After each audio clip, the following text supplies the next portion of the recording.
Assalamualaikum warahmatullahi wabarakatuh, Iwan Villa semua. Ya, berjumpa lagi dengan saya di sini.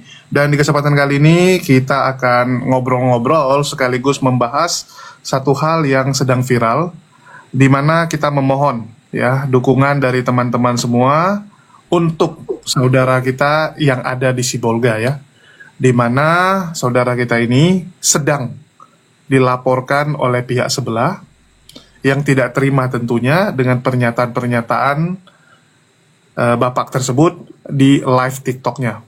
Ini sekaligus mengedukasi kita dan menjadi peringatan bagi kita semua bahwa yang namanya berapologetika itu sangat beresiko dengan yang namanya hukum. Karena kita tahu banyak orang kalah diskusi, ujung-ujungnya main lapor, teman-teman. Ya, kalah debat, berakhir lapor polisi.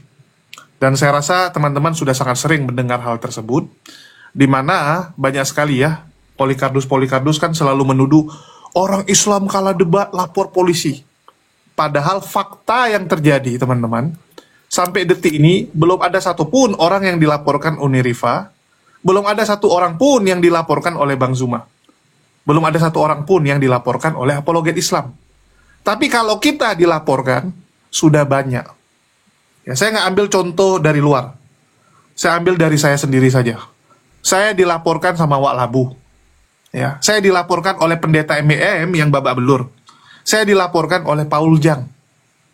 Belum lagi ditambah dengan yang kecil-kecil ya, yang ternyata tidak digubris oleh pihak kepolisian. Kalau yang 3 ini memang digubris karena mereka melaporkannya lewat yayasan dan juga ada kuasa hukumnya. Tapi alhamdulillah, kehendak Allah yang terjadi. Doa saya sama seperti doa Yesus, kalau bisa cawan ini berlalu. Dan alhamdulillah doa kita dijawab, dan saya yakin ya doa orang benar pasti dijawab. Karena memang ada ayatnya ya, orang fasik menjadi penebus orang benar. Kan begitu. Jadi yang kena hukuman biasanya orang-orang fasik seperti Kaji. Anak Batak. Julius yang dilaporkan anak Batak yang masuk penjara. Nah, seperti itu ya. Gracia Pelo yang dimasukkan waktu itu sama Yusuf Manubulu ya. Oke, jadi ini jadi satu reminder bagi kita dan sekaligus pengingat juga bagi teman-teman bahwa inilah konsekuensi yang harus kita tanggung, inilah salib yang harus kita pikul sebenarnya. Jadi kalau ada orang lihat, oh enak ya berdebat, terkenal, banyak yang sawer gitu kan, bahkan mohon maaf ya, banyak orang berpikir wah ini euforia saja. Mereka nggak tahu bahwa satu kaki kita itu sudah di dalam sel saat Anda muncul di medsos untuk membela agama Anda. Karena bakal banyak pihak-pihak yang nggak senang. Bakal ada pihak-pihak yang merasa tersakiti ya. Padahal kita nggak nyakiti, kita ungkap kebenaran, tapi akan ada yang merasa tersakiti. Itu konsekuensinya gitu kan. Saat kalian bilang sama orang gila, ya, bahwa yang dia makan itu adalah kotoran, dia nggak akan terima. Dia akan marah. Siapa bilang kotoran? Ini makanan terenak, dia bilang. Mengungkap kebenaran itu punya resiko, teman-teman. Jadi lewat video ini kita mau mengedukasi dan juga sharing ya kepada teman-teman dan meminta dukungan teman-teman tentunya. Ya, mari doakan saudara kita yang ada di Sibolga. Ya, saya nggak bisa sebut namanya, tapi ini kasusnya sedang viral karena yang melaporkan ya itu adalah alumni sekolah tersebut yang notabene kenal dengan bapak tersebut yang juga merupakan guru di sekolah ya. Jadi ini alumninya yang sekarang ada yang jadi pejabat, ada yang jadi orang hebat dan sebagainya. Mereka tidak terima ya, gurunya mempertanyakan agama mereka, mempertanyakan ajaran dari Yesus. Padahal narasinya bertanya, kalau kita lihat sekali lagi ya, kalau kita orang umum melihat bahwa bapak tersebut hanya mempertanyakan kok dari videonya. Tapi kita tahu UU ITE itu pasal ya yang sangat berpotensi menjerat siapapun. Hukum di Indonesia kita bisa lihat Tom Lembong saja tidak korupsi masuk penjara. Itu ambil contoh teman-teman. Dengan pasal apa? Membuat kerugian. Sama seperti Unirifa. Kalau kita mau laporkan dia ya, dengan undang-undang membuat keonaran bisa nggak? Bisa aja. Contoh, gara-gara Unirifa pargoi, banyak anak kecil jadi ikutan pargoi, masuk ke dalam kali, meninggoy. Ini kan merusak ketertiban. Jadi sebenarnya pasal itu sesuatu yang karet, teman-teman. Banyak undang-undang tuh undang-undang harus kita akui undang-undang yang karet. Batasan-batasannya kita nggak ngerti. Ya. Narasi-narasi yang menimbulkan perpecahan itu seperti apa? Misalnya contoh, Uni Rifah bilang ya, kalau saya ganteng, Cebi jelek. Jadi yang muka mirip sama Cebi itu kan pasti ngamuk semua. Loh, sejak kapan saya jelek gitu? Wah, berantem jadinya. Itu kan menimbulkan perpecahan. Ya, menimbulkan perpecahan, teman-teman.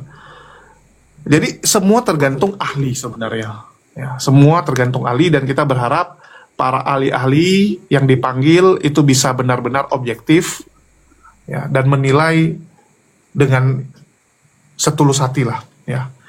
Jadi apa yang terjadi ini sedang terjadi, teman-teman. Bapak tersebut sudah diamankan untuk saat ini. Tapi statusnya kita belum tahu apakah ini akan berakhir dengan damai ataukah berakhir dengan sesuatu yang tidak mengenakan. Karena biasanya pihak kepolisian itu setelah mengamankan itu bahasanya bukan ditangkap tapi diamankan, dan dalam 24 jam sudah harus ada status hukumnya. Apakah dilepas ataukah ini naik. Ya, seperti itu, teman-teman. Jadi kita doakan saja semoga bisa lepas, bisa berakhir dengan damai, ya, dengan enak. Tetapi sekali lagi yang mau kita bahas kali ini adalah inilah resiko dari berapologet. Dan kali ini saya mau nanya pendapat juga dengan Uni Rifah yang notabene, ya, ini salah satu mujahidin yang ada di garda terdepan, ya. Bisa dibilang Uni Rifah ini salah satu yang kalau kita lihat ya, kalau lagi ada pertempuran, nah dialah yang paling depan. Dan biasanya paling depan itu yang paling beresiko duluan kena itu biasanya yang paling depan. Dan terbukti Uni Rifah tahun lalu itu juga dilaporkan, kan gitu. Tahun lalu juga dilaporkan, sama seperti saya 3 tahun yang lalu. Ya, jadi inilah resikonya. Dan saya mau nanya pendapat dari Uni Rifah sendiri ya, bagaimana melihat ini, apakah akan membuat Uni Rifah goyang gitu kan? Karena kan yang sebelah tuh keinginannya adalah supaya apologet Islam ini ya hilang gitu. Ya, hilang gitu. Kalau mereka kan dulu udah coba nih, mulai mau ambil dari yang atas nih, yang mau mereka angkut nih kan yang atas-atasnya dulu, supaya apa? Kalau atasnya gampang keangkut, otomatis yang bawah-bawah akan lebih gampang. Ternyata gagal. Nah, jadi sekarang mungkin mereka rubah strategi ya. Sekali lagi, dugaan saya mereka sedang merubah strategi dengan mencoba mencomot yang bawah dulu nih. Nah, yang bawah dulu tes. Ya, yang mereka anggap gampang gitu. Ya, mungkin silakan tanggapan dari Uni Rifah. Nih, jadi bismillahirrahmanirrahim. Assalamualaikum warahmatullahi wabarakatuh. Mungkin ada 3 tanggapan ya. Ada tiga tanggapan dari saya, 3 dimensi tanggapan maksudnya. Pertama, kalau kita bicara dari dimensi politik kenegaraan, saya sendiri adalah orang yang berpegang teguh kepada apa yang diajarkan Nabi Muhammad SAW. Seandainya pemerintah saya memukul punggung saya tidak akan melawan. Kenapa seperti itu? Karena tentu di Islam sendiri, bahkan untuk menyelamatkan diri sendiri, kita diizinkan mengaku sesuatu yang tidak kita imani. Kenapa? Karena di Islam itu adalah agama yang mengajarkan untuk menjalani alur kehidupan ini sesuai natur dan sunnatullah yang berjalan. Jadi kalau seandainya kita adalah orang Islam, nggak ada ceritanya kita percaya bahwa gua rajin sholat, maka gua seandainya mau ke pasar bisa cuman tinggal ngedipin mata, cuing, nyampe, nggak ada. Tetap di Islam, seperti apapun sholatmu, bahkan setingkat Nabi pun, kau tetap bekerja. Bukan mau kondo ya.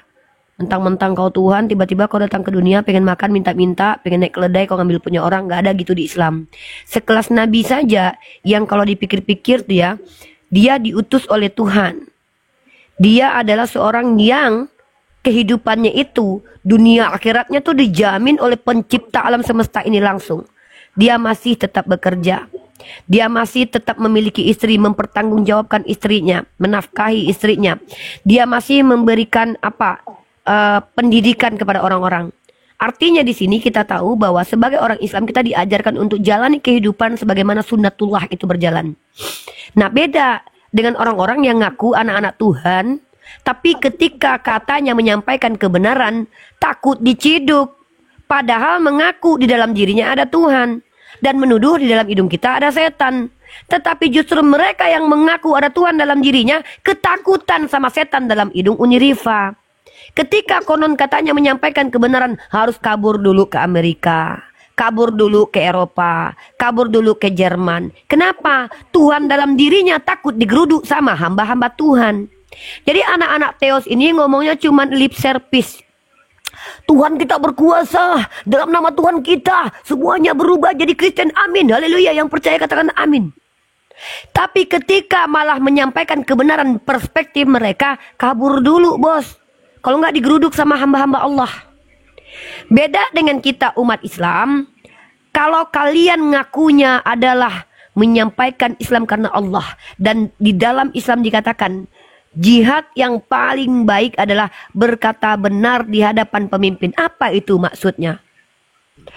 Dalam segi pemimpin, kita tahu pemimpin adalah mereka-mereka yang punya otoritas tertinggi. Artinya, mereka yang punya otoritas terhadap kita yang bukan siapa-siapa ini mampu melakukan apapun termasuk melemparkan pasal-pasal karet dengan menggunakan fulus. Tapi di Islam, berkata benar di hadapan mereka itu adalah jihad fisabilillah. Kalaupun kita mati dalam keadaan menyampaikan kebenaran, itulah seharusnya mati yang dicita-citakan umat Islam. Harusnya begitu. Jadi kalau kalian sebagai seorang muslimah dan muslim ngaku-ngaku berjihad, ya risiko kalian tanggung. Apa risikonya? Dicaci, ditombak, dikejar-kejar pakai batu, dituduh nggak waras lagi sama keluarganya, dituduh dari baljebol, ya kan? Ditelanjangi, dibuka bajunya, ya kan? Digantung di tiang salib. Ini ciri-ciri orang yang menyampaikan kebenaran pasti tidak disukai sama orang-orang yang tidak benar. Seperti My Sweet Love Jesus Christ, yang setelah ku baca bagaimana pengorbanan dia ketika mencoba menyampaikan kebenaran, aku ikuti langkahnya. Tidak akan pernah aku takut mengatakan ular beludak, kunarion, ular beludak, munafik. Kenapa begitu? Ya karena Yesus ngajarin gitu. Sebagai seseorang yang sangat membanggakan sifat Yesus yang sangat bijaksana dalam menyampaikan kebenaran, di satu sisi ada yang gak bijaksana. Tapi menurut perspektif lain, aku gak percaya itu. Kayak masa dia dibilang minta-minta hidupnya kata Matthew Henry, masa dibilang dia mau kondo sama Matthew Henry, enggak, itu aku gak percaya. Aku tetap percaya dia adalah orang yang gak takut mati. Makanya dia bersujud meminta kepada Allah Subhanahu wa taala seperti yang dilakukan Julius, kalau cawan ini berlalu daripadaku, maka sesuai dengan yang kau kehendaki. Keren umat Islam. Ya Allah, kalau memang aku layak untuk dihinakan, tak ada yang mampu menolak engkau menghinakanku ya Allah. Tapi kalau aku layak untuk dimuliakan, walaupun dituduh PCS, dibikin video-video dan foto-foto ini syiripah, ini syiripah. Kalau Allah tidak izinkan aku, kalian nistakan, bebuih mulut kalian. Takkan mampu kawan. Kalian merendahkan hamba Allah yang justru jangan-jangan dicintai sama Allah. Karena Allah itu tidak melihat apa yang kau kerjakan, tapi melihat niat yang kau kerjakan. Dalilnya ada, innama a'malu binniyat. Walaupun janda, Allah tidak membenci janda. Seperti Kristen yang benci kali sama janda, aku tengok. Apa salah janda? Coba kalian berpikir, kenapa Kristen yang typing di komal-komal Islam, yang naik-naik di komal Islam, membawa perspektif ajaran mereka seolah-olah ajaran Kristen ini adalah ajaran yang rasis. Datang komal Islam, ya Ismail anak budak, kita dong Yahudi rohani, kita dong Yahudi rohani. Padahal di dalam kitab mereka, orang yang mengaku Yahudi yang bukan Yahudi itu jemaat iblis. Ini aku tunjukkan ayatnya. Inilah kalian, jemaat iblis. Kalian Yahudi? Oh iya dong, kami Yahudi rohani. Bapakmu yang mau aja kau nggak tahu. Nah ini ya. Kita ini kalau bicara pakai data, saudara. Ya, luar biasa Uniriva ya. Tidak gentar teman-teman, walaupun sedang banyak yang terjadi. Walaupun dilaporkan, dihujat, ya, bahkan sedang melihat saudara kita yang diproses secara hukum ya. Tidak membuat seorang Uniriva gentar. Luar biasa. Nah ini ya, kita tunjukkan teman-teman ya. Dalam kitab Wahyu, pasal kedua nomor 9. Aku tahu kesusahanmu dan kemiskinanmu, namun engkau kaya, dan fitnah mereka. Dengar baik-baik, wahai kalian yang ngaku-ngaku Yahudi rohani, dan fitnah mereka. Ya, langsung ditombak teman-teman ya. Ya, ini salah satu konsekuensi dari bernarasi di medsos. Ini yang paling ringan teman-teman, ditombak akunnya doang. Belum sama yang lain gitu. Dan sekali lagi teman-teman, ya kita mau reminder buat teman-teman muslim yang sekarang terjun di dunia apologetika, pastikan niat kalian yang pertama, terus yang kedua, selalu pikir resiko terburuk dan yakinkan diri kalian memang siap. Ya. Tidak sampai 3 menit aku bangkit kembali ya. Dan aku tidak keluar dari kubur ya. Mari kita bacakan firman Tuhannya orang Kristen ini teman-teman, dengan penuh hikmat, tanpa niat untuk melecehkan kitab yang mereka anggap suci, walaupun secara ilmiah tidak bisa dikatakan suci. Karena sampai sekarang saya tidak mendapatkan alasan kenapa kitab ini dikatakan suci. Aku tahu kesusahanmu. Kalau standar di Islam yang namanya kitab suci itu harus seperti firman ini. Tuhan. Kalau mereka kan diurapi oleh Roh Kudus juga. Nggak ada. Aku udah tanya berkali-kali apa alasan kitab kau dikatakan suci. Nggak mampu mereka menjawab karena memang nggak ada alasan. Ya, nanti mereka kita bahas itu. Jangan kau larikan dulu ke pembahasannya. Ini lagi jemaat sibilis ini. Aku tahu kesusahanmu dan kemiskinanmu, namun engkau kaya, dan fitnah mereka yang menyebut dirinya orang Yahudi, tetapi yang sebenarnya tidak demikian. Sebaliknya mereka adalah jemaat sibilis. Jadi kalau ada orang-orang yang ngaku-ngaku jemaat sibilislah mereka, karena mereka berkata, aku anak Tuhan, aku Yahudi rohani. Padahal jangan-jangan kau keturunan Fir'aun. Bani Edom, ngaku-ngaku pula lah Yahudi rohani. Ternyata menurut kitab Wahyu, kalian itu adalah jemaat sibilis TV. Wahyu pasal 3 nomor 9. Lihatlah aku akan membuat mereka yang berasal dari jemaat sibilis, yang menyebut dirinya orang Yahudi, tetapi yang sebenarnya tidak demikian, melainkan berdusta. Saudara, aku akan membuat mereka datang dan bersujud di depan kakimu dan mengakui bahwa aku mengasihi engkau. Inilah bukti nyata apa yang kami sampaikan sesuai dengan kitab mereka, bahwa ternyata kalian yang mengaku Yahudi rohani padahal bukan. Naik kau kungin, kau bukan orang Yahudi, ngaku-ngaku Yahudi rohani kau. Kata Yesus, kau jemaat sibilis. Ya? Naik kalian yang ngaku-ngaku Yahudi rohani, ternyata kalian semuanya jemaat sibilis. Dengarkan baik-baik. Ternyata salah satu ciri-ciri jemaat sibilis adalah apa? Mengaku Yahudi padahal bukan. Yahudi rohani lah konon. Ya, aku catat dulu nih ya. Nah, jadi kenapa kita umat Islam ini harus takut? Ya, kenapa kita harus takut? Terakhir kita ini bakalan mati. Dunia ini cuma sementara. Apa yang bisa kalian nikmati di dunia ini? Hidup nggak sampai lah 100 tahun. Makan pun cuma sampai tenggorokan. Baju pun bentar lagi jadi sampahnya. Ini baju aku yang harganya 2 juta ini, ya aku buang nanti jadi secondan harganya 50.000. Dipakai ya paling dipakai kalau udah ini. Ya walaupun ini Bunda Ike yang beliin 2 juta memang harganya. Ya karena orang Islam itu karena Tuhannya bener ya banyak juga yang kaya. Yang kaya yang mau kerja lah. Yang nggak kerja walaupun Islam kau pikir bisa kaya, kau pikir apa? Bapak kau rupanya Tuhan. Nggak ada ceritanya Tuhan kita bapak-bapak. Kalau orang lain memang Tuhannya bapak-bapak. Ya gitu. Kalau Tuhan kita bukan bapak-bapak ya. Nah jadi teman-teman yang kucintai, Papa Rena, kita lagi membahas tentang ini, jemaat sibilis yang ngaku-ngaku Yahudi padahal dia bukan Yahudi ya.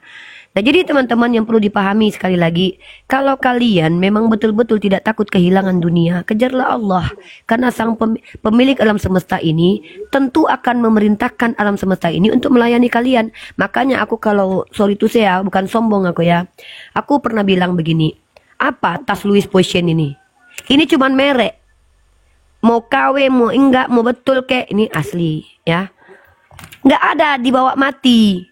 Kenapa takut meninggalkan tas Louis Vuitton ini sama jaket harga 2 juta ini? Nggak perlu takut. Kenapa? Karena kita bakalan mati cuman bawa kapan doang. Nggak ada ceritanya kita umat Islam itu harus takut. Tapi kalaupun seandainya kita takut, itu manusiawi. Kayak Yesus yang ketakutan. Yesus saja Tuhan ketakutan kok. Justru Yesus ketika ketakutan dikuatkan dia sama malaikat. Takut Yesus. Dalilnya ada. Nih, itu bukan pamer. Barang siapa yang berkata jujur itu bukan pamer. Pamer itu mengatakan sesuatu yang gak kau miliki. Punya orang kau klaim. Keselamatan dari bangsa Yahudi. Kau klaim pula keselamatan dari bangsa kau. Kau bukan bangsa Yahudi. Ini memamer-mamerkan keselamatan dari bani orang gitu loh. Nggak tahu kadang-kadang ya. Jadi Yesus itu memang pernah ketakutan saudara. Jangan takut untuk rasa takut ya. Tapi jangan kayak anak Batak juga lah. Songong kali gayanya. Anak orang Batak itu ketika dilahirkan rasa takutnya sudah ditanam di Danau Toba. Ketika digeruduk, kawan-kawan aku digeruduk orang Islam. Datang ya kawan-kawannya. Tolong dulu ngomongnya gitu. Tolong dulu kawan-kawan, datanglah ke sini kawan-kawan, digeruduk orang Islam aku. Ingat di Islam, kalau seandainya kalian berani berjihad, pikul salib, tanggung. Ya, biarkanlah cawan itu berlalu daripada kalian, biarkan sesuai yang dikehendaki oleh Allah. Kalau memang kita layak untuk dihukum di dunia, Allah kan ada dalilnya. Nih, umat Islam kalau berpegang teguh kepada ajaran Islam, wala khaufun alaihim wala hum yahzanun. Tidak ada rasa takut dan khawatir dalam diri mereka. Kenapa begitu? Karena mereka percaya yang pasti itu hanya kematian. Ya, jodohku memang belum pasti, yang pasti hanya kematian. Walaupun aku punya rencana nikah bulan Januari belum tentu terlaksana. Kenapa? Yang pasti hanya kematian. Nah, ini kita lihat nih ya. Kalau Allah itu mau menghukum di dunia, itu urusannya terpulang kepada Allah ya. Terpulang kepada Allah ya. Nih. Nah, tengok nih, ini pegangan kami nih. Ini pegangan kami umat Islam ya. Nggak ada rasa takut. Kami nggak sok-sok akrab dengan Tuhan, ngaku-ngaku anak Tuhan ya. Kami tidak sok-sok akrab dengan Tuhan, mengaku-ngaku bahwa kami dimasuki Tuhan tubuhnya. Maka setiap pembicaraan yang keluar dari mulut kami adalah pengajaran Tuhan kami yang berupa roh. Maka setiap yang kami ucapkan itu adalah ucapan yang benar. Nggak ada kayak gitu umat Islam. Cebi di mute dulu, udahlah mengganggu, nggak ada guna pula si Cebi inilah. Di mute dulu Cebi. Nah, tapi kalau di Islam itu Rasulullah Shallallahu Alaihi Wasallam bersabda, ketika berada di tengah-tengah sebagian sahabat, berbaiatlah kalian kepadaku untuk tidak menyekutukan Allah dengan sesuatu apapun, tidak mencuri, apalagi mencuri keledai, ya, minta-minta nggak boleh, ya, mencuri keledai nggak boleh, apalagi keledai itu udahlah jelek mukanya, suaranya pun paling jelek. Katanya. Tidak berzina dan tidak membantu orang berzina. Orang berzina harus dihukum, malah dibiarkan bebas gitu aja. Nggak boleh. Rasulullah SAW berkata, andai Fatimah mencuri, aku yang potong tangannya. Anaknya Umar Ibn Khattab dihukum sampai meninggal. Tapi kalau ada orang yang ngaku siapa berzina dia harus mati, tiba-tiba melepaskan orang berzina, ini nggak konsisten ini orang nih. Harus berpikir ulang nih kalau jadi pemimpin ya. Nggak jelas kau bang. Kau bilang tadi kalau seandainya dia berzina kau hukum. Tiba-tiba kalau ada orang berzina nggak kau hukum. Nggak jelas kau bang. Bang, yang jelas kau bang. Tidak membun-bun anak-anak. Ini nih. Dalam Islam nggak boleh membun-bun anak-anak. Beda dengan ada dulu pernah ceritanya sejarahnya. Ada tuan yang sengaja membun-bun anak-anak gara-gara menyelamatkan bapaknya yang berzina. Siapa namanya? Itu kalau nggak salah namanya Daud dalam kitabnya orang Kristen tuh. Anak hasil perjinaannya dibun-bun sama Tuhan. Nggak boleh di Islam. Tidak membun-bun anak-anak. Kalian, anak kita aja nggak boleh dibun-bun, apalagi anak orang.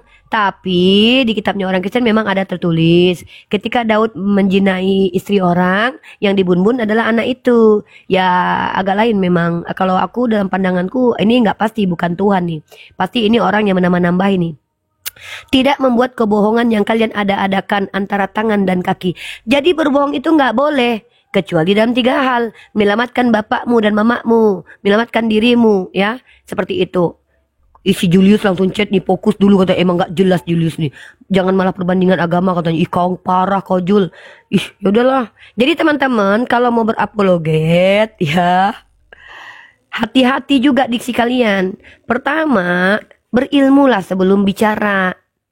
Yang kedua. Tanggung konsekuensi kalau kena pasal karet. Yang ketiga, ya tahu diri lah. Masa kalian mau membahas perbandingan agama di mayoritasnya Kristen? RT RW-nya mana suka kayak gitu, ditangkoi lah nanti. Yang ketiga, jangan monolog, ya, jangan monolog, ya. Ini bukan monolog, ini namanya menelog, ya.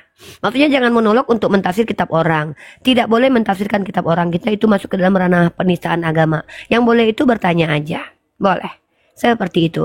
Lanjut Jul. Aduh, kena peringatan, aku turun dulu Jul. Bentar. Nah, jadi inilah konsekuensi dari berapologet seperti yang Uni bilang.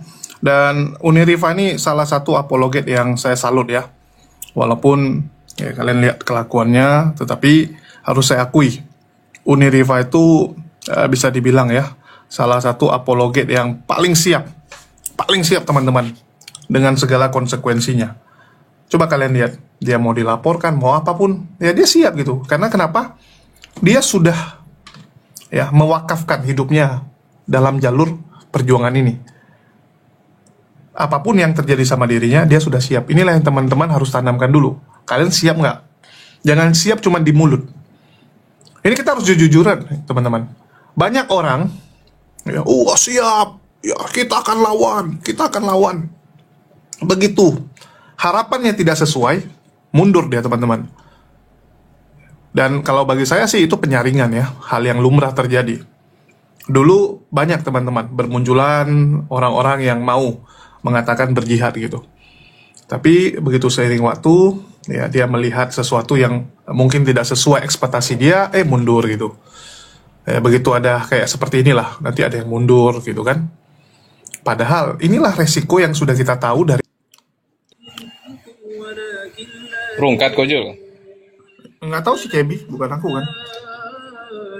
Oh iya lupa saya.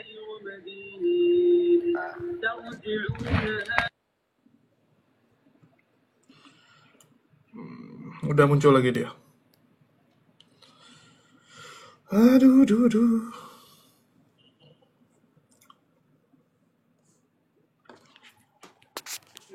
Ke-mute nih, nggak ada ininya. Ya, teman-teman, kita lanjut di room ini ya, karena tadi ada sedikit kendala teknis di roomnya Cebi.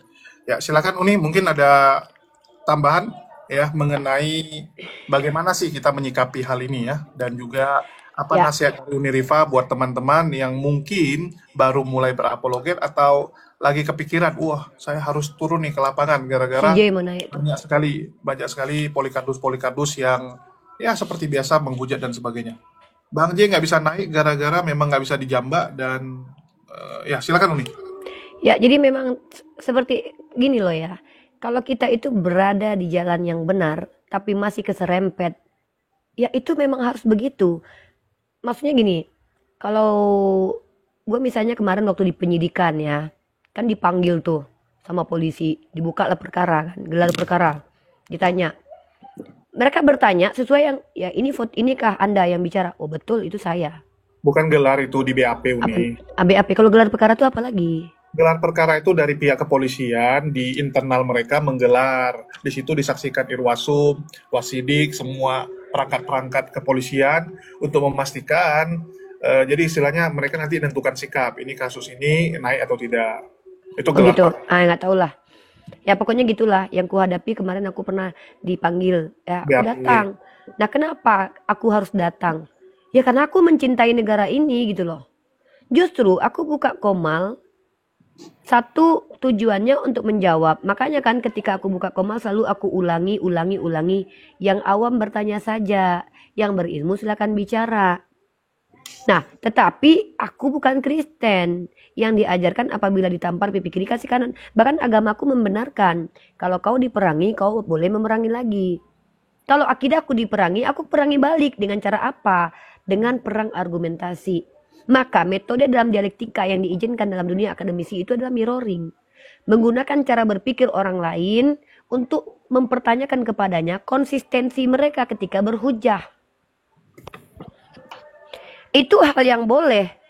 Kalau kalian tidak kuasai itu ya repot juga. Karena ketika kalian ditanya apa alasan kalian, main serea kalian akan dilihat. Kita bukan koruptor, kita bukan pembenci. Buktinya Saya tidak ada urusan dengan agama Kristen. Yang saya punya urusan adalah dengan oknum-oknum atau orang Kristennya. Yang mana mereka adalah orang-orang yang ketika tajam pisaunya mempertanyakan agama kita, tapi ketika ditanya balik, mencret. Ketika dipaparkan bagaimana sudut pandangnya terhadap agama kita pakai cara berpikir mereka, nangis. Saya kenapa nggak takut? Karena saya ini apapun yang saya lakukan ada alasannya. Waktu channelku tidak dimonetes selama setahun, aku tetap live kan, karena aku nggak peduli mau monetes kok mau enggak. Karena aku nggak cari makan dari situ. Buktinya aku masih hidup, sehat, tanpa ada channel YouTube.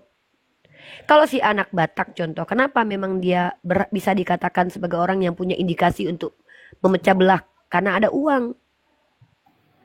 Kalau aku sorry tuh aku bilang, adanya YouTube, nggak ada YouTube, adanya orang yang bantu, tetap aku percaya Allah itu sudah backup kehidupanku gitu loh. Jadi kalau memang niat kita itu sudah diluruskan, tapi masih kita kesenggol, pegang surah Al-Baqarah ayat 286.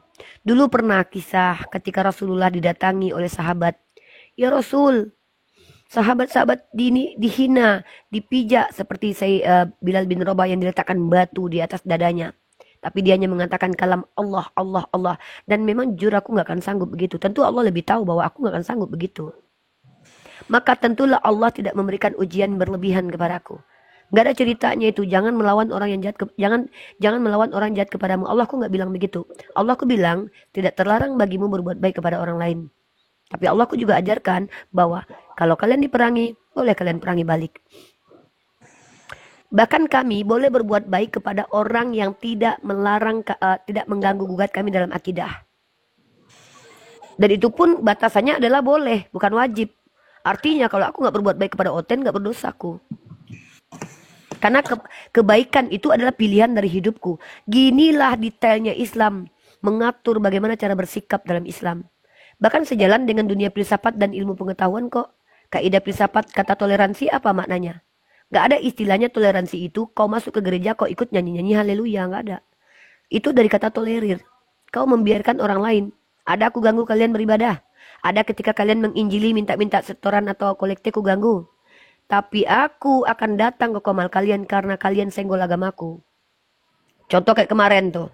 Salah satu namanya Pastor Matetes. Dia buat di situ. Allah adalah Yesus. Allah Yesus katanya. Ku minta pertanggungjawaban. Itu hakku sebagai penyembah dari nama Tuhan. Nama Tuhannya bernama Allah. Secara ilmiah diakui. Nah, tapi ketika kalian naik-naik cuman mempertanyakan agama orang. Ditanya kapasitas kalian, gak tahu. Kalian ketika kalian umat Islam, mohon maaf dengan sangat. Di Islam saja, sebelum bicara berilmu dulu. Gak ada ceritanya kalian banyak bicara. Orang-orang jahil gak diizinkan banyak bicara. Iya, karena Justru takutnya berdosa nanti kami. ya, takutnya Pertama kalau bukan hanya menyesatkan. Kedua ya, nanti merugikan diri sendiri, kemudian bawa orang gitu loh. Gitu kan? Jadi kalau seandainya kita bicara, berilmu dulu. Dan kita akan terlihat kok. Apakah kita betul-betul orang membenci atau tidak? Waktu akan memperlihatkan kita. Lah, kalian kan bisa lihat siapa aku. Kalian bisa lihat Uniriva MOW. Main teriak aku ketika berdebat itu ngapain? Kalau model konter ya emang aku ngonter. Aku konter balik. betul. Dan Kalau hubungan aku buka sama edukasi, orang buka Kristen juga edukasi. nggak ada masalah ya. Sama Oh, teman-teman nggak ada. Kristen kita bisa ngobrol, kita Lah, bisa ketemu, bisa buktinya, makan. buktinya kau lihat kemarin. Masuk komal Kak Mary, ada aku bahas agamanya. Masuk komal Kak Hana, ada aku bahas agamanya. PK dengan Kak Ito itu, ada aku bahas agamanya.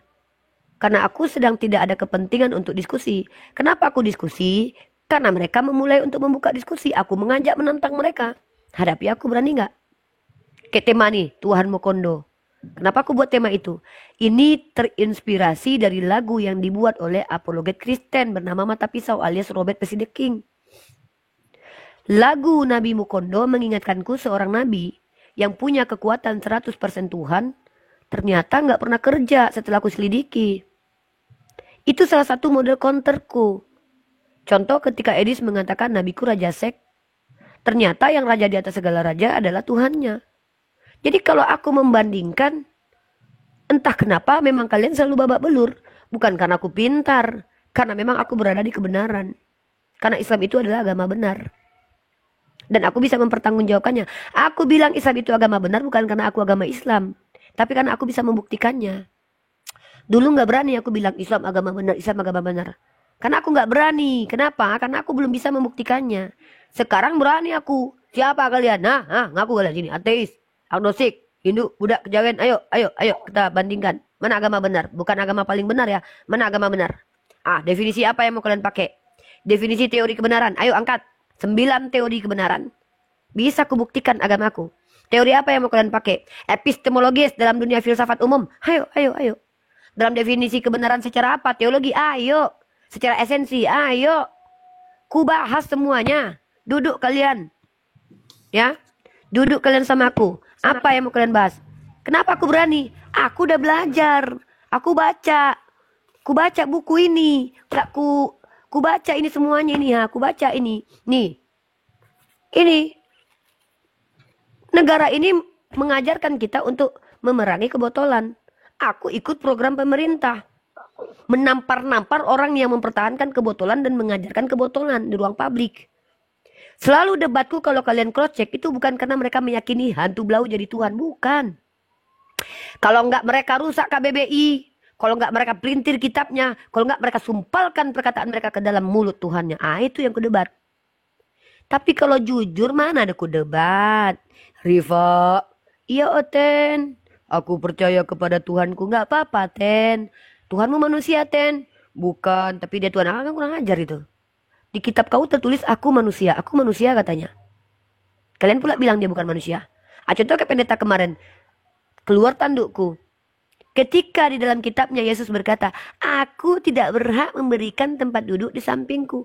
Tiba-tiba pendeta bilang, Yesus berhak. Mana yang mau dibenarkan itu? Siapa yang berdusta di antara kalian berdua? Tidak mungkin pada saat bersamaan tidak berhak menjadi berhak. Tidak mungkin segitiga itu pada saat bersamaan adalah lingkaran. Kan merusak peradaban namanya itu. Itu marah aku itu. Marah Uni. Ya, sama aku mau nanya Uni. Jadi apapun resikonya Uni siap ya, walaupun harus menjalani hukuman yang kalau kita lihat orang sebelah itu kan apa ya, mereka tuh dikatakan harus siap pikul salib. Tapi begitu kena hukum, ya langsung wah paling menderita, di mana keadilan, gitu kan. Kalau Uni nggak akan cemen seperti itu atau akan cemen seperti itu? Jul, kau tengoklah ya, berapa orang yang memfasilitasi aku untuk ke luar negeri. Tahu kau kan? Ya. Masalah uang gampang lah ya. Bagi mereka tuh hal kecil kalau untuk membiayai aku ke luar negeri. Kau tahu lah kan malaikat-malaikat yang berada di sampingku kan? Kenapa aku belum memilih untuk pergi ke luar negeri? Karena memang kalau kita nggak edis. Bukan. Gini Julia. Kalau memang kita mengaku bahwa yang kita sampaikan ini karena Allah. Kalau kita itu takut, dalam artian takut bukan manusiawi ya, kayak nggak mau mempertanggungjawabkan itu. Ya berarti kita berbohong selama ini. Bukan karena Allah, tapi karena kita sendiri. Jadi aku mau selesaikan dulu ini. Bahkan aku udah bilang juga, biar aku selesaikan dulu kasusku. Nanti kalau sudah clear semua, baru aku lanjut S2 aku di luar. Kasus apa? Lah, apa nih Chris? Ya, Uni salah satu orang yang dilaporin ya tahun lalu dan sampai sekarang belum selesai. Jangankan Uni Rifa yang setahun, saya saja yang sudah 3 tahun, mau jalan 4 tahun, tidak selesai-selesai. Luar biasa sekali. Ya, jadi orang seperti dia punya kasus sih. apa lagi nih? Apa ini? Orang Kamu Kristen tuh bilang kalau tadi. ngomong, aku bilang gini ya, orang Kristen tuh kalau ngomong di sini pertama, Udah, periksa jangan nilai telinga ke berdasarkan THT dulu. pikiranmu. Ya masa aku menilai pakai pikiran Tuhan kau, ada aja kau Ten. Ini loh ya. Kan, yang dibilang ini kan Bentar, kebenaran. bentar Uni dulu. Rifa Ini dilaporkan anak-anak bunda. itu fakta. Ya, Enggak, dilaporkan Bunda itu bilang dulu. Bunda bilang dulu ya. Anak-anak Bunda Kristen kalau naik ke Komar Islam itu minimal ke THT dulu ya, Nak. Yang kedua belajar KBBI dulu. Yang ketiga baru bawa Roh Kudus pneuma dalam dirinya. Kalau nggak kayak gitu tuh, ngomong apa ngomong apa kalian? Kami ngomong ayam, kalian bicara bebek. Ayolah, sekali-sekali jadi orang normal nggak apa-apa kan? Jangan mentang-mentang aku ngaku anak Tuhan tapi menggila di komal Islamnya. Oke. Ya, jadi sekali lagi ya, kalau yang Kau kita tahu ngomong nggak kemarin ada perempuan yang berbohong mengaku Islam? banyak Kau lah tahu? kalau itu. Nggak, Tahu ini yang ketahuan banget kemarin. Dia ngaku Islam dan ternyata nih aku keciduk dia. Di fotonya ada tanda salib nih. Di ininya ada tanda salib. Di rumahnya ada tanda salib. Emang ya paniku biasa ya. mereka itu ya.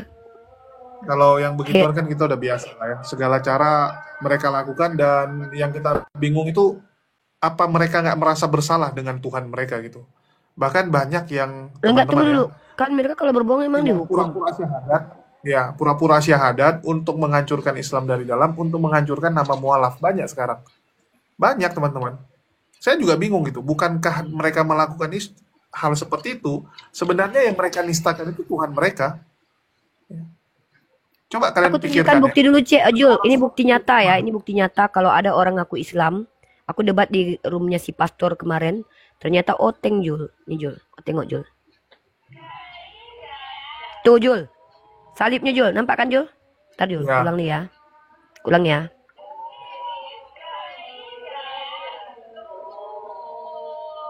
Aduh, tunggu ntar. nampak kok tadi. Udah nampak, udah nampak.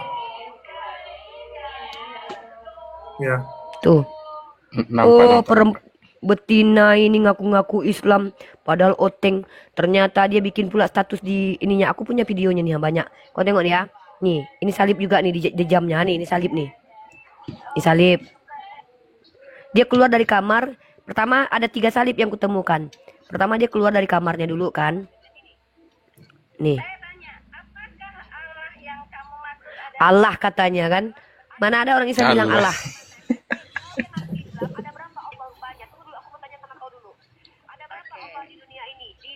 Ajaran bunglon ini.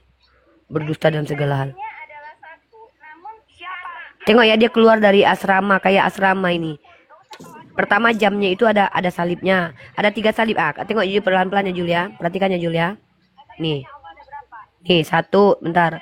Nih keluar dari kamar kan. Nih salib di jam. Kedua, nih, 2. Ketiga ini nih. Digere di mana ini perempuan betina ini? mungkin mereka pelatihan, seminari itu. Seminari kayaknya ya. Seminari. Kayak ini ya. Ini Ya, kita pelatihan. angkatlah Jul ya. Ya, boleh. Nah, ini Kirim Jul video tuh. lebih banyak. Iya, ini bahaya ini Jul kalau kayak gini Jul, ngaku-ngaku Islam di komal-komal gitu loh Jul. Jadi Tahu-tahu kemarin misionaris. aku ketemu dengan mantan ketua penginjil ya. Jadi memang banyak dari mereka itu yang apa ya, memang dilatih itu untuk bisa punya penampilan muslim ya, minimal juga bisa surah pendek, beberapa ayat dan Al-Fatihah supaya meyakinkan.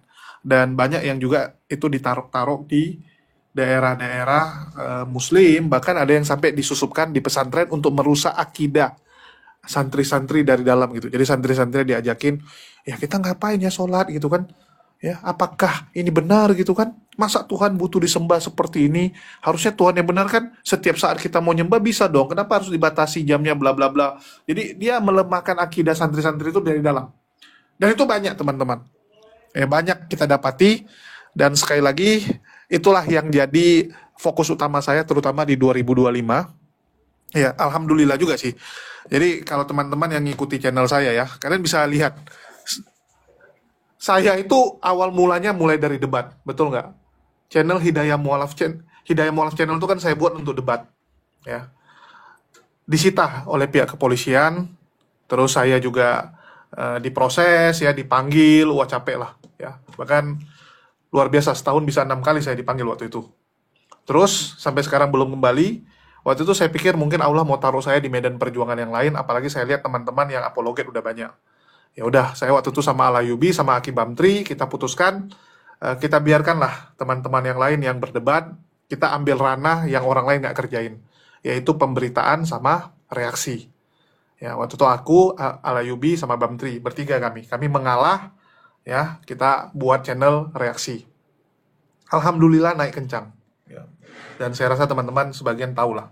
Ya, naik kencang, alhamdulillah, banyak sekali dari hasil reaksi kita yang membuat orang tersadarkan dan membuat Polikarpus sebagian masuk penjara. Ya, contohnya Yusuf Manubulu dan sebagian, ya. Jadi kita cukup senang dengan hal tersebut, tetapi 3 bulan yang lalu Allah matikan channel saya. Bayangkan ya, channel saya mati bukan karena konten berulang atau apapun, karena waktu itu ada statement dari Ustadz Wafi yang mendukung saudara kita yang di Palestina yang dianggap sebagai mendukung organisasi terlarang. Ya, langsung kena pelanggaran besar dan tidak bisa dipulihkan. Saya sampai bingung gitu, ya Allah, ini apa yang salah gitu kan? Kok bisa gitu? Ya kan kita bertanda tanya sama Allah, dan waktu itu saya putuskan saya buat 2 channel pengganti. Satu Jadid HMC sebagai channel reaksi penggantinya, dan satu lagi Hidayah Mu'alaf Center, khusus untuk kesaksian mu'alaf.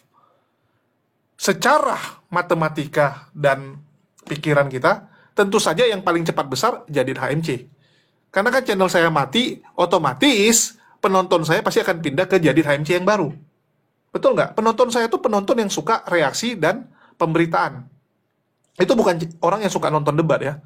Jadi setengah penonton saya tuh nggak kenal Unirifa malah. Ya, nggak kenal Bang Suma. Nggak kenal Kores. Mereka taunya pemberitaan dan reaksi. Ada sebagian malah sudah tidak mau nonton debat, udah pensiun gitu. Ya, udah pensiun nonton debat. Oke, seharusnya mereka tinggal pindah ke nonton di channel yang baru. Tapi entah kenapa 1 bulan awal channel tersebut kok lambat sekali gitu. Lambat sekali, saya sampai bingung, ya Allah, kok kayak gini gitu. Padahal seharusnya kan penontonnya tinggal pindah kan. Namanya channelnya udah ganti, dan saya umumkan juga. Tapi Allah malah naikkan channel saya yang kesaksian mu'alaf. Yang kesaksian mu'alaf, alhamdulillah naiknya kencang sekali. Kencang sekali teman-teman. Bahkan, kalau hari ini sudah ngalahin channel Jadid HMC. Kan begitu. Di situ saya bertanda tanya, Allah ini mau naruh saya di mana? Ya. Dari debat berubah jadi reaksi, sekarang berubah jadi kesaksian mu'alaf dan turun ke lapangan. Kemarin saya ke Semarang, melihat sekolah mu'alaf yang ada di Semarang ya. Dan saya senang sekali bagaimana ternyata sekarang itu banyak tempat-tempat ya di mana mu'alaf bisa belajar. Karena ternyata banyak mu'alaf itu nggak belajar Islam bukan karena nggak mau belajar, tapi karena malu. Dia ikut pergi kajian, pengajian, ya, dia nggak nyambung karena nggak ngerti kan. Baru mu'alaf nggak ngerti. Tapi di sekolah mu'alaf itu mereka diajari dari awal. Kalau dia belajar ke TPQ, malu. Masa udah tua 50, 60 tahun, 40 tahun belajar sama anak-anak SD gitu kan, dia malu. Ya. Begitu ada sekolah mu'alaf yang di situ juga sama-sama udah tua gitu kan, nah, mereka senang. Itulah saya pikir, wah luar biasa ini program dah. Dan saya senangnya gini, saya dikasih kesempatan sama Allah untuk melihat dunia yang berbeda. Ya. Melihat dunia yang berbeda, di mana orang-orang ini juga nggak ngerti dunia debat gitu. Kalau dunia reaksi sama pemberitaan biasa 50-50, setengahnya masih tahu. Tapi yang dunia saya masuki sekarang, 90% ya, itu nggak kenal dunia debat. Saya bilang Unirifa, saya bilang Bang Zuma, nggak ada yang kenal satupun. Nggak ada yang kenal gitu. Jadi ini dunia yang berbeda, dan saya bersyukur sama Allah, saya dikasih kesempatan untuk masuk ke dunia ini. Ya, walaupun lebih capek gitu, harus turun ke lapangan. Dan bulan depan saya harus ke Malang lagi ya. Bulan ini kan saya baru pulang ya. Belum 1 minggu saya pulang. Ya, kemarin hari Minggu saya balik dari Semarang, dan bulan depan ya, karena ada milad api diundur sampai akhir bulan, saya harus berangkat lagi ke Malang, ke salah satu desanya ya, Sumber Mancing, sumber apa namanya? Pokoknya Sumber Gancing atau apalah yang dekat laut juga dia. Paling bawahnya Malang Selatan itu Islam minoritas dan ada masjid yang dilarang pembangunan. Itu kita mau liput. Ada masjid yang dilarang pembangunannya. Sekaligus kita akan kunjungi sekolah mu'alaf yang ada di Kota Malang. Dan kita lihat apa yang bisa kita lakukan untuk teman-teman. Ya, termasuk kemarin di Semarang, kita bantu liput, kita bantu perkenalkan kepada penonton. Alhamdulillah mulai ada tuh orang-orang yang tergerak untuk membantu. Ya, membantu sekolah mu'alaf tersebut. Kayak ini kita lagi mau belikan karpet lagi. Kemarin kita sudah belikan kipas angin dan beras gitu kan. Ya, namanya Sumber Mancing. Ya, pokoknya Sumber Mancing lah gitu namanya. Ya, jadi kita akan turun ke lapangan terus untuk melakukan hal itu, dan alhamdulillah saya senang gitu. Jadi saya bisa bangga gitu. Saya bisa bangga, bahkan saya ngomong sama Unirifa, satu-satunya apologet Islam yang katam 3 segmen cuman saya.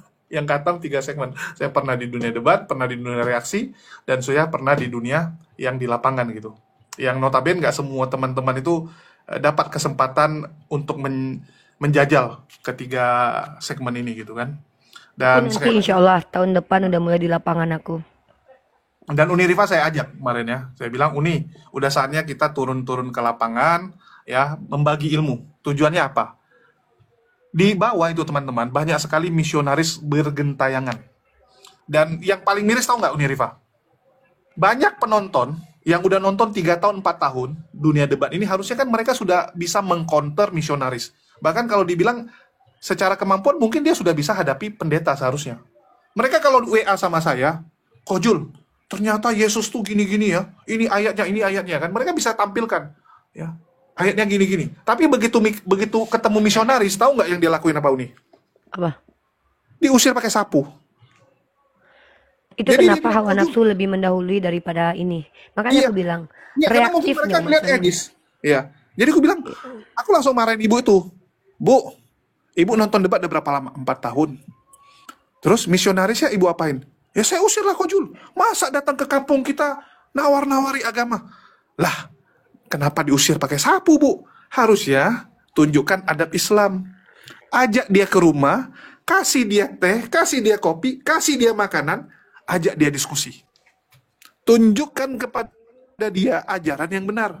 Harusnya seperti itu. Itu baru alumni dari penonton dunia debat. Ya.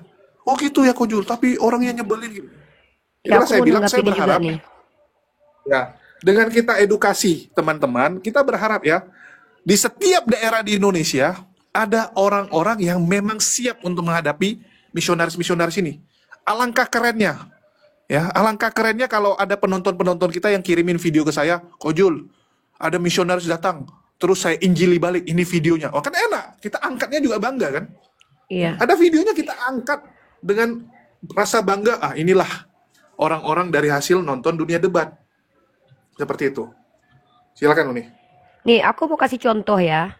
Sorry tuh saya. Nih, Memang kamu pengasuhnya setan itu, pengikut setan kamu. Kalau kau umat kita huruf seperti kau, usikat kau. Kurang ajar ngomongnya itu. Kau jangan usah ngancam-ngancam saya, buta huruf. Gismin, usikat kau. Jangan kau ngancam-ngancam saya di sini. Kau hanya modal-modal kayak gini, tua tapi bodoh, makanya kau kayak gini. Hidup kau itu tua tapi bodoh. Merasa sok berani menentang umat Islam. Loh, kenapa? Nanti. Lihat, saya sudah lihat ini. Loh, saya sudah bilang, saya tinggal di Tangerang pun saya aman-aman saja karena saya mencerdaskan kehidupan bangsa. Sherlock, kamu tempatnya di mana? Ya udah, kau yang Sherlock, ku cari kau. Namamu siapa? Oh, kurang ajar kamu, bangsat kamu. Muhammad siapa? nih ya. Ini adalah tipikal orang Islam yang ketika melihat dogi menggonggong, ikut menggonggong. Ini yang membuat terkadang ketika kalian terbawa hawa nafsu, kalian tidak berilmu. Kecuali kalian kayak aku nggak sombong. Aku sekeluar tandu aku pun aku ngerti dengan apa yang aku ucapkan. Bukan aku sombong loh, karena aku udah terlatih gitu loh.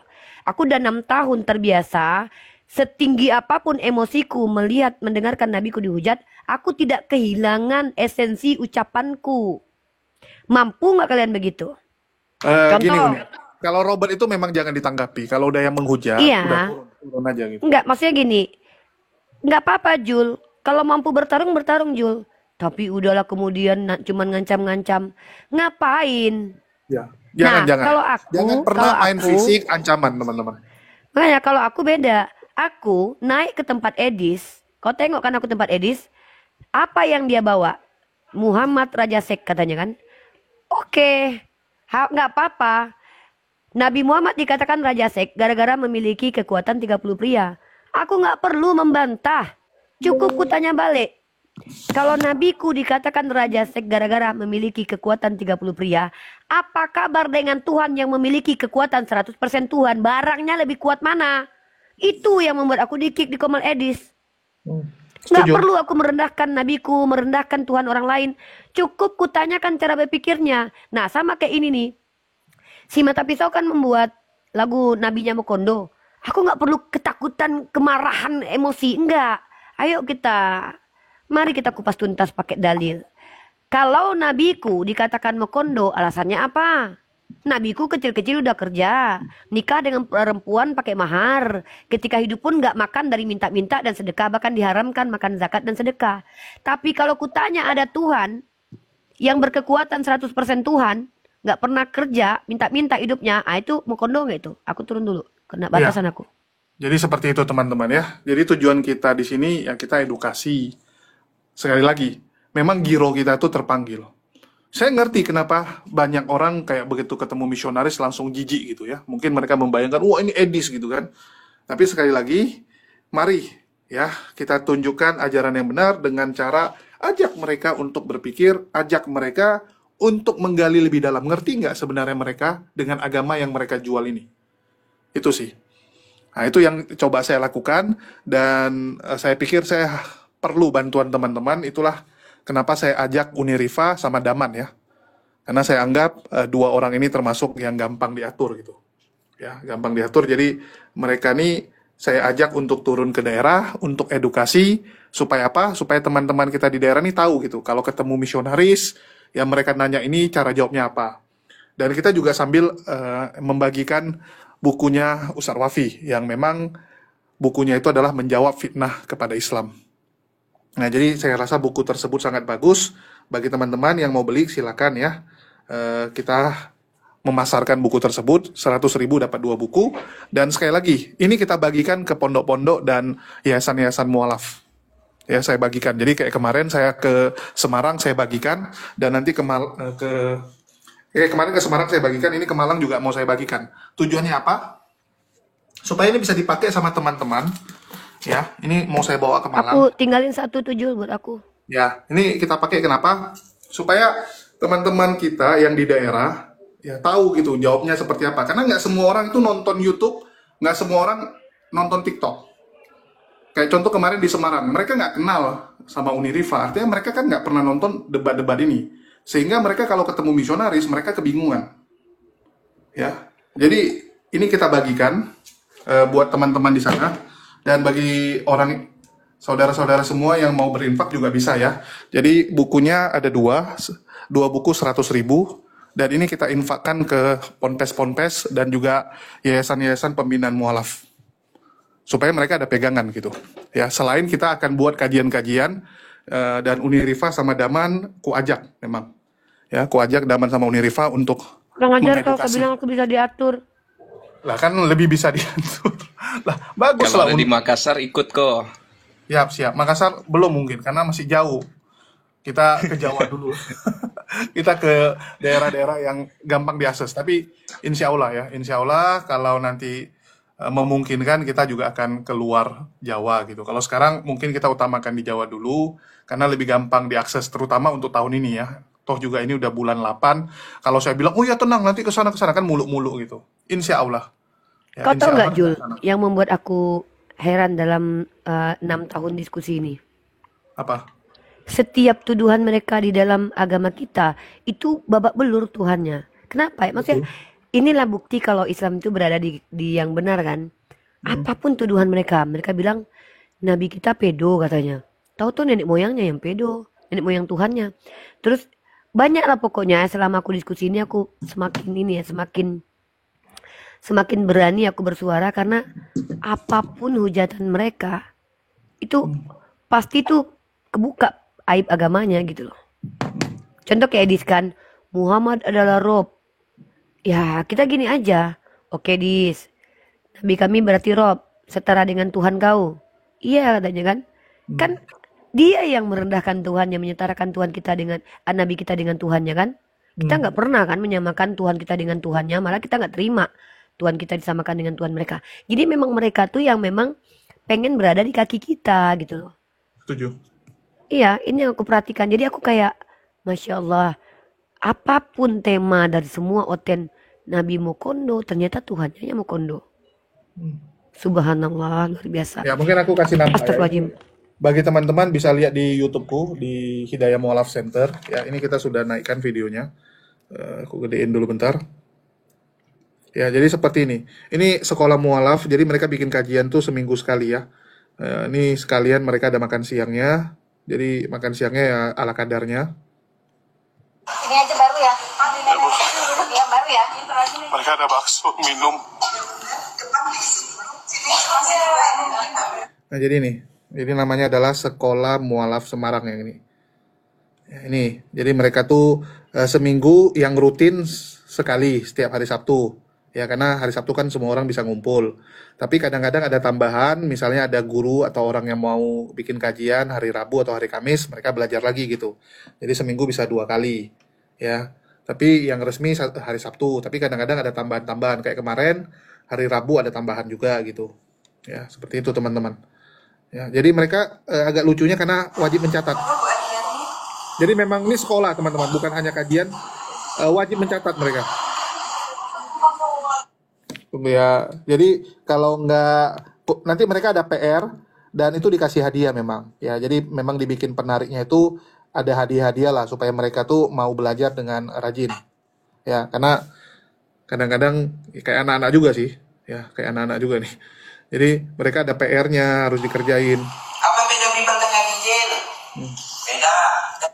Kayak gini ya. Ini Ko Ajis lagi memberikan pemahaman tentang pentingnya perbandingan agama. Ya. Dan ini setiap hari dikumpulin dan diperiksa oleh ketua kelasnya sama pengawasnya, itu harus diteken. Jadi kalau nggak ada tekenan nanti nggak bisa dapat beras ya. Mereka bantuin beras gitu, sembako-sembako lah untuk pemancing. Dan ibu-ibu ini luar biasa nih, mualaf ini luar biasa karena semangatnya gitu. Dan saya senang sama sekolah mualaf ini, tahu kenapa? Biasanya kan banyak yang fokus cuman pendidikan. Kalau mereka habulul minanasnya tuh dapat. Jadi mereka tuh juga mementingkan hubungan sesama dan ada sesi curhat. Ya, ada sesi curhatnya, misal Uni Rifa lagi ada masalah nanti didoain sama-sama. Ya, Uni Rifa lagi kenapa-kenapa, mereka sama-sama bantuin gitu. Saya ambil contoh ini ya. Nah, ini kemarin mereka kunjungi, mereka kasih laporan. Jadi ada yang sakit, mereka kunjungi bersama. Jadi biar saudara-saudara kita tuh nggak merasa sendirian. Ini dia lagi sakit, lagi mau diobati ya, lagi mau dioperasi. Teman-teman yang sesama mualaf datang ke sana untuk menyemangati dia. Jadi bagus gitu. Cuman bukan cuman belajar tapi benar-benar dibuat seperti rumah kedua gitu. Ya, dibuat seperti rumah kedua. Dan saya merasa bahwa ini lebih benar gitu. Karena banyak kita di Islam sekarang, contoh nih, kita satu pengajian. Ya, contoh Uni Rifa sama Cebi gitu, satu pengajian. Tapi Uni Rifa bisa nggak tahu Cebi ini sebenarnya sekarang lagi kesusahan. Bahkan dia nggak tahu kalau Cebi ini rupanya udah 2 hari nggak makan. Banyak kejadian gitu kan. Tiba-tiba Cebi udah meninggoy aja. Begitu tanya mau Uni Rifa, loh kemarin sehat-sehat kok. Oh kemarin baru kok sama saya ketemu gitu kan. Dia nggak tahu bahwa si Cebi ini udah lagi babak belur gitu. Nah, itulah saya pikir perlu ya tempat-tempat yang istilahnya mereka juga dikuatkan secara moral. Ya, jadi di situ saling menguatkan, saling berdoa gitu kan. Nah, jadi program ini bagus dan kemarin kita juga udah sepakat ini akan dibuat juga di Kota Solo, ya. Jadi yang sudah ada sekarang adalah Semarang sama Kota Malang dan rencana mau Solo dan Tangerang. Kalau saya sih tipikalnya support aja sih, ya. Karena dari dulu tipikal saya tuh nggak pernah yang yang mau muluk-muluk gitu. Kalau saya yang bisa saya lakuin. Seperti itu. Ya mungkin ada tambahan Uni sebelum kita tutup. Ya intinya dengan kasus-kasus yang ada ini ya, ketika kita bicara bahwa kita ini berjihad, maka dalam Al-Quran Allah berfirman, apakah ketika kita mengatakan kita beriman kita tidak diuji? Itu tidak mungkin kita tidak diuji. Jadi ketika seperti Julius yang mencoba untuk menyampaikan kebenaran menurut perspektif dia yang dia buktikan sendiri dan itu benar menurut dia memang harus menanggung beban banyak hal. Seperti harus kehilangan banyak hal. Ya, seperti dia harus kehilangan pekerjaannya dulu.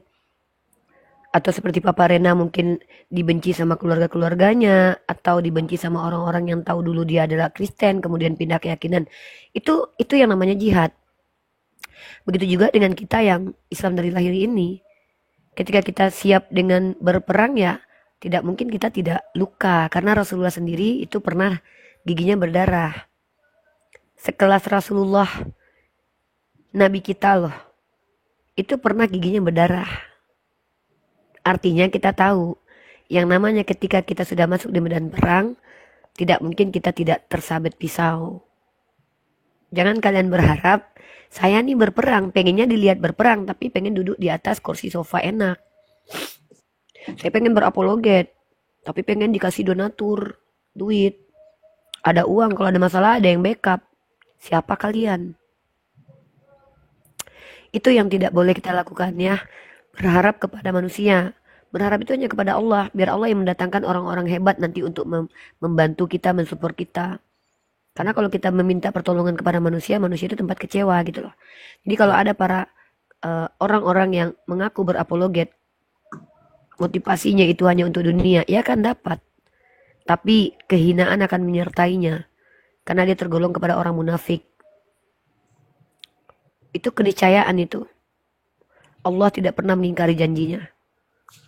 Jadi ketika kalian mengaku berapologet, siang malam kalian tidak tidur. Bahkan mungkin saja sholat kalian tinggalkan. Gara-gara berapologet. Ya karena kalian lihat ada gift-nya. Ada orang-orang kaya yang di bawah mungkin lempar-lempar. Yang bisa kalian DM untuk ya pinjam duit, minta duit.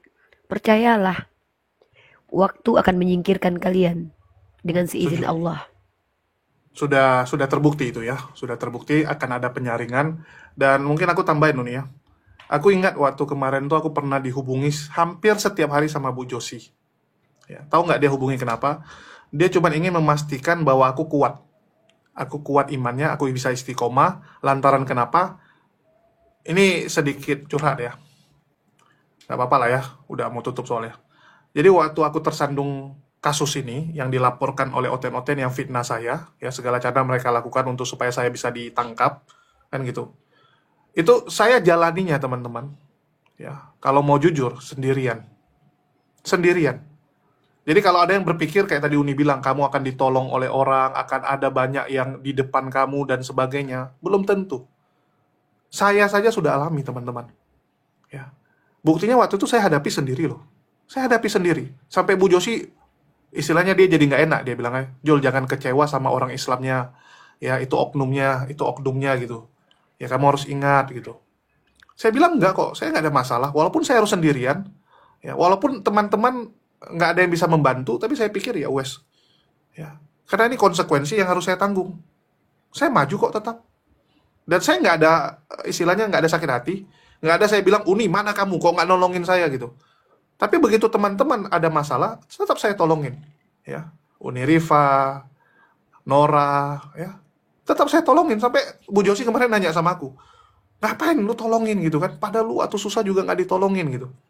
Ya ada ya aku tolongin kalau lagi susah ya. Ya, waktu kasus hukum nih. Jadi, Ya itu nggak sanggup aku bukan pengacara. ya, jadi apa ya? Kalau aku bilang kita tuh nggak boleh kecewa dengan orang. Dan sekali lagi jangan pernah berpikir, wah saya apologet, banyak pendukung, banyak penonton gitu, akan banyak yang mensupport saya. Enggak teman-teman. Kalian akan ada di titik kalian merasakan bahwa kalian sendirian, ya nggak ada manusia lain. Dan saat itulah kalian sadar bahwa tempat kalian berserah itu hanya Allah. Hanya Allah. Tempat kalian berserah cuma Allah, bukan manusia. Nggak ada manusia yang lain. Ya, itu yang kalian harus pegang teman-teman. Kan banyak kisahnya udah Allah jelaskan ke kita. Sayyidah Hagar itu dengan Ismail. Nabi Ismail coba. Sama siapa dia waktu itu? Lalu itulah dihentakkan kaki dia, keluarlah air zam-zam yang sampai sekarang masih ada. Begitu juga dengan Nabi Ayub. Cobaan apa yang tidak dia alami coba? Ditinggalkan istri, hartanya hilang, penyakit kulit. Sampai-sampai ada riwayat, aku belum temu riwayat ini ya Julia, Nabi Ayub itu kisahnya tuh ya. Kan kepalanya berulat kan Jul, jatuh ulat di Itu kepalanya Jul. ada di kitab Israiliyat. Israeliat ya. Diambil ulat itu diletakkan lagi, tapi aku kalau Israeliat nggak percaya sih. Belum wala tu sodik wala tu Ya kan kadzab ya. tambah referensi, nggak harus Ya. dipercaya kan referensi. Terus belum lagi Jul kan Nabi Muhammad SAW. Jadi ada yang menarik kisah nih. Nabi Ibrahim waktu dibakar sama Raja Namrud kan Allah berkata kepada para malaikat kan. Maksudnya biarkanlah Ibrahim itu berseru kepada siapa. Kalau dia berseru kepada makhluk, makhluk diizinkan membantu beliau. Tapi kalau dia berseru kepada Allah, itu hak Allah gitu kan. Ternyata Nabi Ibrahim nggak minta bantuan orang gitu loh. Padahal malaikat udah turun menawarkan diri kan. Sama kayak Nabi Muhammad ditawarkan diri sama malaikat untuk membantu beliau waktu di Taif kan. Iya. Nggak ada nabi-nabi itu yang kayak manja sama malaikat, manja. Ada Tuhan kalau apa-apa minta tolong naik keledai aja dibantuin, agak repot juga kan Jul. Tapi kalau nabi kita kan nggak kayak gitu, punya harga diri dia. Oke, Malaikat mungkin ada datang, lagi nih. Soalnya aku ya udah mau itulah. siap-siap. Soalnya aku Ya, ke masjidnya intinya pengen kalau bawa. nabi kita itu sangat gentleman banget ya, nabi kita ya. Tapi kalau ada Tuhan ya kan pengen naik keledai ngambil punya orang terus dibantuin naik keledai, agak bertanya juga sih aku Jul. Ya. Maksudnya harga diri prianya kemana gitu. Kan dia 100% pria, laki-laki normal sehat, tak cacat dan 100% Tuhan gitu. Maksud aku kenapa bisa begitu gitu loh. Masa Ya. cuma naik keledai yang tingginya cuman berapa itu dibantuin gitu. Maksudnya Nabi Muhammad naik kuda aja kan keren kali ya kan. Gitu loh. Jadi kadang-kadang aku berpikir Jangan kalian kalau membandingkan mau, orang yang ya maksudnya itu secara fisik. maksud aku tuh kayak kalian membandingkan tokoh di kitab kalian dengan tokoh di kitab kami tuh, yakin kalian siap mendengarkannya gitu loh. Soalnya kan aku udah belajar.